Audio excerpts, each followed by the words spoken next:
Sampurasun kanggo ka urang Sunda saalam dunia tingali sawah di pangkar bening keplok hejo kieu nya endahna alam Sunda tingali di pangkarna tos seueur gedung-gedung anu bertingkat nu tinggi kan gitu.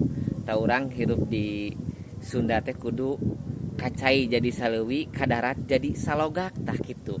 Artina nu aya di mana wae nya kanu kasayan urang Sunda mah kudah kompak gitu, kedah kompak upami aya kahoyong nanaon teh kedah kompak di nu kasayan.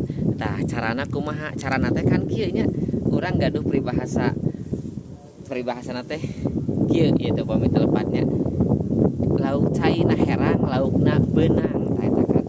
Kumaha caina herang laukna beunang teh tah kitu upami aya permasalahan atau napi gaduh problema ku urangnya kurang kedah dianalisis kan gitu kumaha penyelesaian terbaik di masalah eta teh. Makanya orang Sunda mah kan gitu caina herang laukna beunang tujuanna urang kenging tapi semaksimal mungkin gitu henteu nganyerikeun ngaraheutkeun anu sanesna kan kitu nya tah gitu panginten peribahasa Sunda ti kuring dinten ayeuna nya mudah-mudahan aya dina kasehatan urang sadayana. Wassalamualaikum warahmatullahi wabarakatuh.